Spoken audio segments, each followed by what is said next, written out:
TNN TV के बैनुल-अक़वामी खबरों के साथ मैं हूं उस्मा आरिफ। कैनेडियन सूबे ओंटारियो के सबसे बड़े बिजली फराहम करने वाले इदारे ने कहा है कि सूबे में बर्फानी तूफान की जद में आने के बाद कुछ इलाकों में बिजली मुकम्मल तौर पर बहाल होने में हफ्ते लग सकते हैं। मज़ीद जानेंगे इस रिपोर्ट में। कैनेडियन सूबे ओंटारियो के सबसे बड़े बिजली फराहम करने वाले इदारे का कहना है कि सूबे में बर्फानी तूफान की जद में आने के बाद कुछ इलाकों में बिजली मुकम्मल तौर पर बहाल होने में हफ्ते लग सकते हैं। हाइड्रो वन के बिजली बंदिश के नक्शे के मुताबिक जुमेरात की दोपहर तक हजारों सार्फिन बिजली से महरूम थे, कुछ के जुमे तक चलने की तवक्को है।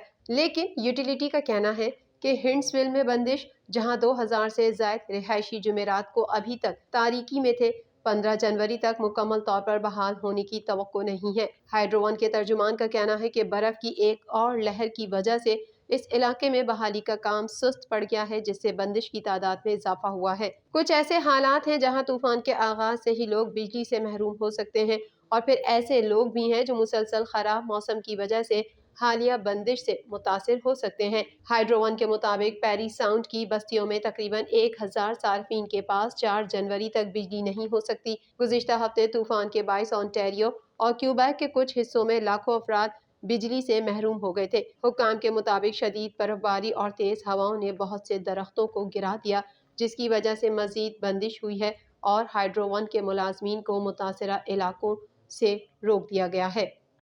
कैनेडियन सूबे ओंटारियो की हुकूमत एक अदालती फैसले के खिलाफ अपील कर रही है, जिसने अवामी शोबे के कारकुनों के लिए उजरत को महदूद करने वाले कानून को ख़त्म कर दिया था। दीगर अहवाल जानने के लिए देखते हैं ये रिपोर्ट। कैनेडियन सूबे ओंटारियो की हुकूमत एक अदालती फैसले के खिलाफ अपील कर रही है, जिसने अवामी शोबे के कारकुनों के लिए उजरत को महदूद करने वाले कानून को ख़त्म कर दिया था। ओंटारियो की आला तरीन अदालत में दायर करदा अपील के नोटिस में सूबे का इस्तदलाल है कि जज ने इस फैसले में गलती की है कि बिल 124 दरख्वास्त गुजारों के अंजुमन की आज़ादी और इज्तिमाई सौदेबाजी के हुकूक की खिलाफ वर्जी करता है। 29 नवंबर को अपने फैसले में जस्टिस मार्क्स कोहेन ने इस कानून को गैर आईनी करार दिया। कई लाख पब्लिक सेक्टर के मुलाजमीन की नुमाइंदगी करने वाले ग्रुप्स ने 2019 के कानून की आईनी हैसियत को चैलेंज किया था, जिसमें ओंटारियो पब्लिक सर्विस के मुलाजमीन के साथ साथ पब्लिक सेक्टर के वसीतर मुलाजमीन के लिए 1% सालाना की उजरत में इजाफे को महदूद किया गया था। फैसले के एक हिस्से के तौर पर कोहनन ने कहा कि ओंटारियो ने यह वजाहत नहीं की है कि उजरत पर पाबंदियां आयद करने के लिए आईनी हुकूक की खिलाफ वर्जी क्यों जरूरी थी, जबकि साथ ही साथ टैक्स में कटौती या लाइसेंस प्लेट स्टिकर की वापसी उजरत से होने वाली बचत से 10 गुना ज्यादा है। ओंटारियो फेडरेशन ऑफ लेबर ने कहा कि वो हुकूमत के अपील करने के फैसले से नाराज है। बिल 124 ने कारकुनों के मयार जिंदगी को बुरी तरह मुतासिर किया है और हमारे सेहत की देखभाल के ज्यादा बोझ वाले निज़ाम में अमले के बहरान जैसे मसाइल को मजीद खराब किया है। इस वक्त डकपोर्ट हुकूमत को इस सूबे में बैक वक्त अखराजात और सेहत की देखभाल के बहरानों से निमटने के लिए बामायनी कार्रवाई करने पर तवज्जो मरकूज करनी चाहिए। इसके बजाय वो अदालत में कारकुनों से लड़ने के लिए अवामी डॉलर खर्च करने का इंतखाब कर रहे हैं। सूबे ने दलील दी थी कि कानून आईनी हुकूक की खिलाफ वर्जी नहीं करता, ये कहते हुए कि चार्टर सिर्फ सौदेबाजी के अमल को तहफ़्फ़ुज़ फराहम करता है, नताइज का नहीं, और कहा कि ये बिल खसारे को ख़त्म करने में मदद के लिए एक वक्ती तरीका है। सूबाई हुक्काम का कहना है कि चूँकि ये मामला अदालतों के सामने है, इसलिए मजीद तबसरा करना नामुनासिब होगा। बहुत से कैनेडियन जिनके सफरी मंसूबे परवाज़ों में ताख़ीर या मनसूखी की वजह से ख़राब हुए थे, वो मुआवजे के कवानीन को नाफिज करने के ज़िम्मेदार एजेंसी के ज़रिए अपनी शिकायत पर कार्रवाई का इंतज़ार करने के बजाय अदालतों का रुख कर रहे हैं। दीगर अहवाल इस रिपोर्ट में। बहुत से कैनेडियन जिनके सफरी मंसूबे परवाज़ों में ताख़ीर या मनसूखी की वजह से ख़राब हुए थे, वो मुआवजे के कवानीन को नाफिज करने की ज़िम्मेदार एजेंसी के ज़रिए अपनी शिकायत पर कार्रवाई का इंतज़ार करने के बजाय अदालतों का रुख कर रहे हैं। कैनेडियन ट्रांसपोर्टेशन एजेंसी एक नीम अदालती ट्रिब्यूनल और रेगुलेटर, जिसको एयरलाइंस और सार्फिन के दरमियान तनाज़ात को हल करने का काम सौंपा गया है। 2019 में नए ज़वाबित के नाफिज होने के बाद से हवाई मुसाफिरों की शिकायत के बैकलॉग से निमट रहा है। इन ज़वाबित के तहत जब किसी परवाज़ में ताख़ीर या मनसूखी किसी वजह से हो जो एयरलाइन के कंट्रोल में हो, एयरलाइन को मुसाफिरों को मुआवजा देने की ज़रूरत होती है। मौसम गर्मा के एक मसरूफ سفر کے سیزن کے بعد اس بیک لاگ میں اضافہ ہوا جب جزوی طور پر وبائی امراض کی کمی کے بعد ہوائی سفر میں اضافہ دیکھنے میں آیا۔ سی ٹی اے حکام نے نومبر میں ایک پارلیمانی کمیٹی کو بتایا کہ ایجنسی 30,000 سے زیادہ شکایات کو حل کرنے کی کوشش کر رہی ہے۔ اس نے مزید کہا کہ کچھ شکایات کنندگان کو ان کے مقدمات کے حل ہونے کے لیے 18 ماہ تک انتظار کرنا پڑ سکتا ہے، جو کہ بہت سے لوگوں کے لیے ایک طویل مدت ہے۔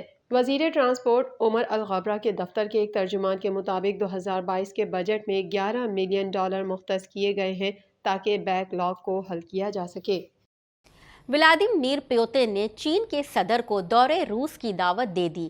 روس کے صدر ولادیمیر پیوتن اور چین کے ہم منصب شی جن پنگ کی بازریوں ویڈیو لنک بات چیت ہوئی ہے۔ مزید جانیں گے اس رپورٹ میں۔ ولادیمیر پیوتن نے چین کے صدر کو دورہ روس کی دعوت دے دی۔ روس کے صدر ولادیمیر پیوتن اور چین کے ہم منصب شی جن پنگ کی بذریعہ ویڈیو لنک بات چیت ہوئی۔ دونوں ممالک کے سربراہوں کی ویڈیو لنک پر بات چیت تقریباً 8 منٹ جاری رہی۔ میڈیا رپورٹس کے مطابق روسی صدر پیوتن نے چینی صدر کو ڈیئر فرینڈ کہہ کر مخاطب کیا اور انہیں اگلے سال موسم بہار میں سرکاری دورے کی دعوت بھی دی۔ رپورٹس کے مطابق چینی صدر کا یہ دورہ دنیا پر روس اور چین کے قریبی تعلقات کو عیاں کرے گا۔ ولادیمیر پیوتن نے مغربی اثر و رسوخ کے مقابلے کے لیے دونوں ممالک کی کوششوں کو سراہا۔ اس موقع پر روسی صدر نے کہا کہ ہمارا مقصد دونوں ممالک کی مسلح افواج کے درمیان تعاون کو مضبوط بنانا ہے۔ سیاسی کشیدگی کے تناظر میں روس چین اسٹریٹجک شراکت داری کی اہمیت بڑھ رہی ہے۔ انہوں نے کہا کہ روس چین کو تیل برآمد کرنے والا بڑا ملک بن گیا ہے۔ میڈیا رپورٹس کے مطابق ویڈیو لنک پر بات چیت کے آغاز میں روسی صدر نے شی جن پنگ کو ڈیئر مسٹر چیئرمین اور ڈیئر فرینڈ کہا۔ روسی صدر نے چینی ہم منصب سے فوجی تعاون بڑھانے کی خواہش کا اظہار کیا۔ واضح رہے کہ روس اور چین نے مشرقی بحیرہ چین میں بحری مشقیں مکمل کر لی ہیں۔ ایک ہفتے کی مشترکہ مشقوں کے بعد، جس میں دشمن کی آبدوز کو ڈیپتھ چارجز کے ساتھ پکڑنے اور جنگی جہاز پر توپ خانے سے فائر کرنے کی مشق شامل تھی، میں ہزاروں نیوی اہلکاروں نے حصہ لیا۔ امریکی صدر جو بائیڈن کا کہنا ہے کہ امریکہ کا مقصد نئی اسرائیلی حکومت کے ساتھ خطے میں امن کے اہم کام جاری رکھنا ہے۔ ان کا کہنا ہے کہ اسرائیل کے لیے نئے وزیر اعظم نیتن یاہو کے ساتھ مل کر کام کرنے کے منتظر ہیں۔ مزید جانتے ہیں اس رپورٹ میں۔ امریکی صدر جو بائیڈن کا کہنا ہے کہ امریکہ کا مقصد نئی اسرائیلی حکومت کے ساتھ خطے میں امن کے اہم کام جاری رکھنا ہے۔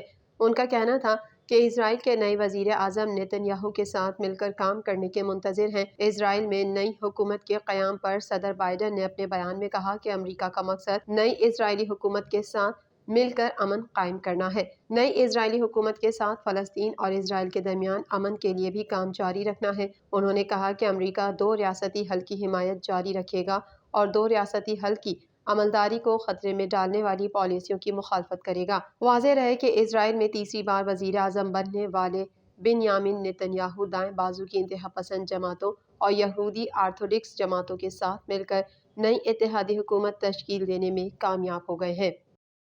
TNN ٹی وی کے نیوز بلیٹن سے فی الحال اتنا ہی۔ مزید خبروں اور اپڈیٹس کے لیے دیکھتے رہیے TNN ٹی وی۔